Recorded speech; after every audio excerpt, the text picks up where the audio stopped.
Focus हटाओ दोस्तों, एक बार ये रास्ता देखो कितना खतरनाक है भाई, कैसे उतरना पड़ रहा है। भाई सब कुछ ठीक, भाई लैंडस्लाइड देखो कितना गंदा होता है भाई यहाँ पे।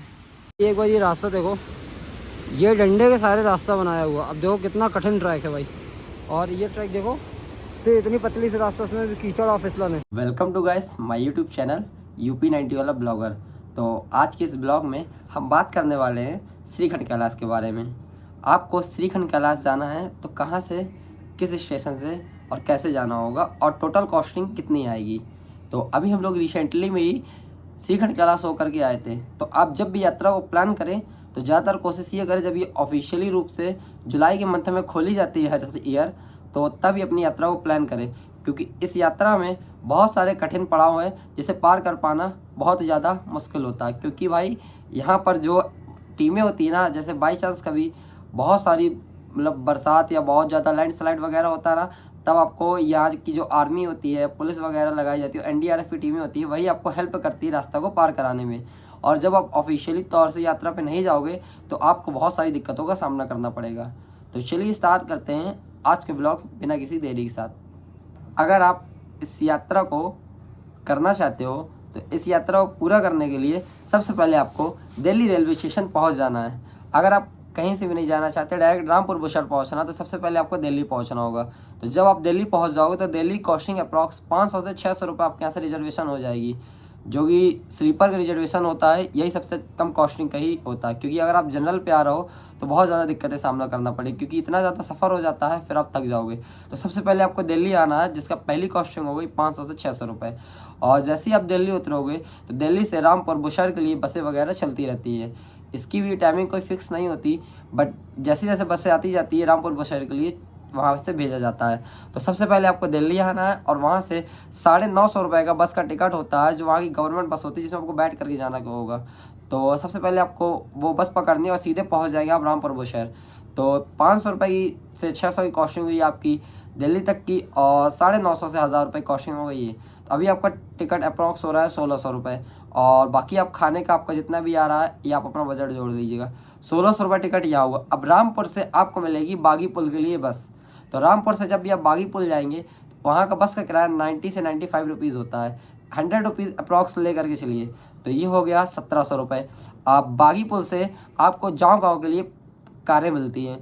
तो जिधर भी आप बैग वगैरह रखोगे, अगर आप अपने साथ लगेज ला रहे हो तो आप अपने लगेज को बागी पुल पर ही छोड़ देना।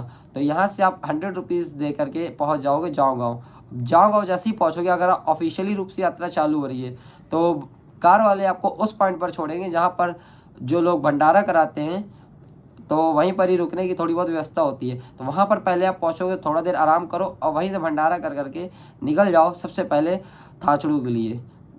तो सबसे पहले जैसे ही आप भंडारे पे पहुंचोगे तो सबसे पहले आपको भंडारे में खाना खाना है। आप उतना ही खाना लीजिएगा थाली पे जितना बर्बाद ना कर सकें, क्योंकि यहाँ तक सामान पहुंचाना बहुत ही ज़्यादा रिस्कफुली होता है।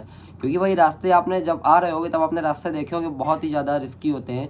और जब हम जा रहे थे, हमारे तो सुबह मॉर्निंग पे ही रास्ते में लैंडस्लाइड हो गया था, जिसके कारण 2 से 3 घंटे बस फंस गई थी।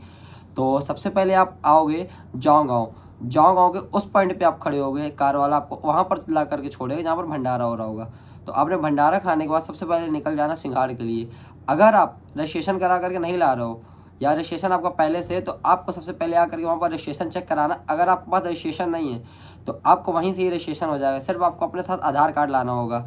तो सबसे पहले आकर के आप वहाँ से मेडिकल कराओगे, और मेडिकल कराने के बाद वहीं से ही आपका रजिस्ट्रेशन हो जाएगा, जिसमें रजिस्ट्रेशन की फ़ीस होती है 250 रुपीज़ पर पर्सन। तो यहाँ से जैसे आप रजिस्ट्रेशन कराओगे, उसके थोड़ा सा 10 कदम 5 कदम आगे कुछ पुलिस वाले बैठे होंगे, वहाँ से वो आपका रजिस्ट्रेशन चेक करेंगे और सिंघाड़ से आपको छोड़ा जाएगा। सिंघाड़ से आपको तब छोड़ेंगे जब ऊपर का मौसम पूरा क्लियर होगा या ऊपर रुकने की व्यवस्था होगी।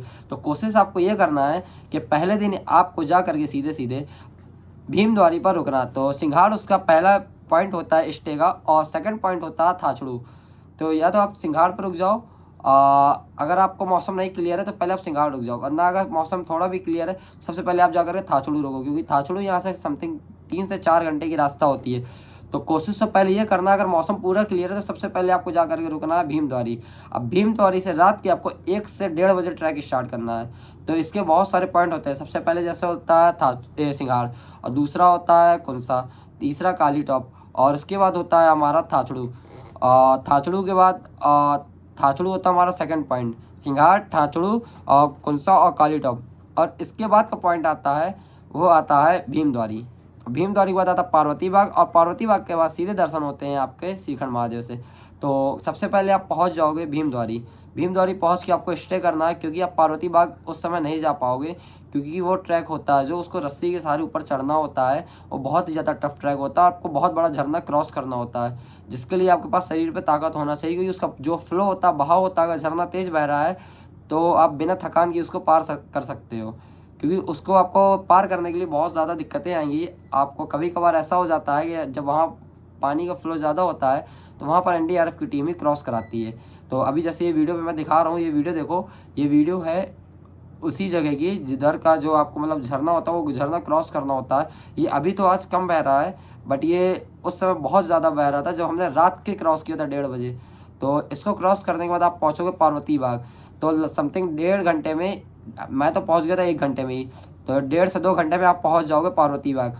और पार्वती बाग पहुँचने के बाद आपको थोड़ा 10-15 मिनट आराम करना है, और उसके बाद सीधे पहुँच जाना ऊपर श्रीखंड महादेव के लिए। आपको रास्ते में बहुत सारे लोग मना करेंगे कि भाई ऊपर यात्रा बंद है, मत जाओ, हमें लौटाया जा रहा, दर्शन नहीं करने देंगे। भाई हमको बहुत सारे ऐसे लोगों ने रोका, पर हमने अपनी हिम्मत नहीं हारी और हम ऊपर श्रीखंड महादेव के दर्शन करके आए थे।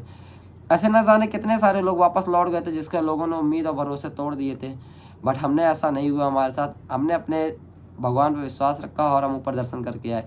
तो सबसे जैसे, क्योंकि 12-15 के बाद वहाँ पर दर्शन करने नहीं दिया जाता, ये जानकारी हमको इस बार मिली थी, क्योंकि जो ऊपर जो एनडीआरएफ की टीमें मिल रही थी, कुछ लोगों को नीचे लौटा रही थी, तो उन्होंने बोला था कि भाई हमें एनडीआरएफ की टीम ने लौटा दिया, आपको दर्शन हुए? तो हमने बताया हमको हुए। तो उन्होंने बताया कि 12-15 के बाद यहाँ दर्शन करने नहीं दिया जाता। तभी आपको रात के 1:30 से 2 बजे ट्रैक स्टार्ट करना, ताकि आप सुबह 9-10 बजे दर्शन करके आराम से नीचे उतर पाओ और सेकंड डे में ही आप पूरा नीचे आ जाओ। तो ये ट्रैक मेरे हिसाब से मुझे लगता है कि 2.5 दिन का है, और जो बहुत स्लो चल रहा है उसके लिए 4 दिन भी हो सकता है। बस हाँ, अगर बरसात नहीं हो रही तो ये ट्रैक 2.5 दिन का है, और अगर बरसात हो रही है तो फिर ये ट्रैक 3 दिन भी हो जाता है, 4 दिन भी हो जाता है, 5 दिन भी हो जाता है। तो जैसे हम पहले दिन जब गए थे तो सबसे पहले हम रुके थे सिंघाड़, क्योंकि सिंघाड़ से हमको आगे जाने नहीं दिया था। और सेकंड डे में हम रुकना पड़ा था हमको कुंसा पे, क्योंकि हमारे दोस्त बहुत स्लो चल रहे थे। और थर्ड डे में हमको रोक दिया गया था भीमद्वारी, क्योंकि भीमद्वारी पे इसलिए रोका गया था, ऊपर बरसात बहुत ज़्यादा थी, झरने का फ्लो बहुत ज़्यादा था, और पार्वती बाग पे रुकने की ज़्यादा व्यवस्थाएँ होती नहीं हैं। तो थर्ड डे में हमको रोक दिया गया था भीमद्वारी पे, और फोर्थ डे हमें दर्शन कराया था, और हम फोर्थ डे पे ही आकर के रुक गए थे कुंसा। रात के हम लोग रुके थे कुंसा पे, नहीं, फोर्थ डे पे हम लोग सीधे डायरेक्ट नीचे आए थे। हाँ, फोर्थ डे हम रुके थे भीमद्वारी, और 5वें दिन में हम भीमद्वारी सीधे नीचे आ गए थे। तो जैसे आप सबसे पहले भीमद्वारी पहुँच गए और रात के क्रॉस किया, ऊपर भाई रास्ता बहुत ज़्यादा टफ है। आपको कहीं कहीं पहाड़ों को ऐसे पकड़ करके स्लाइड करके निकलना होगा, और कहीं कहीं आपको बहुत दिक्कतें भी आएगी। तो उसके बाद आप पहुंच जाओगे, दर्शन करोगे जैसे ही, और दर्शन करने के बाद सबसे पहले श्रीखंड महादेव में प्रसाद जरूर चढ़ाना मत भूलना। और जो भी श्रीखंड महादेव के दर्शन करने जा रहा है, तो पहले मेरा ये वीडियो सुनो जो मैंने वहीं के लोकल व्यक्ति से जानकारी ली थी। तो दोस्तों, जब भी आप श्रीखंड महादेव के दर्शन करने आ रहे हो तो आप अक्सर फ्रंट से ही दर्शन करके चले जाते हो।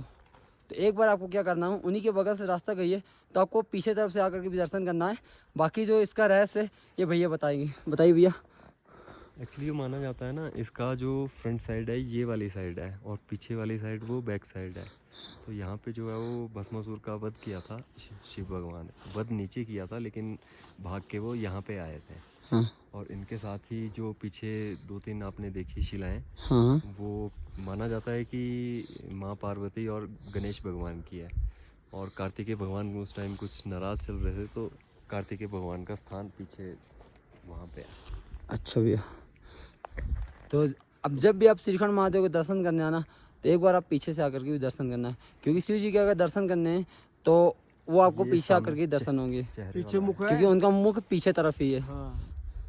आप जब भी जाते हो हमेशा फ्रंट से दर्शन करके चले जाते हो, बट जो शिव जी का परिवार है वो पीछे तरफ ही रहता है, तो उसके लेफ्ट साइड से ही रास्ता बनी थी जो आपको पीछे तरफ से दर्शन कराती है। तो जो उसके दर्शन करने का रास्ता वो बहुत ज़्यादा टफ है। जब भी आप उधर पीछे तरफ दर्शन करने जाना तो बहुत ही सावधानी से नीचे उतरना।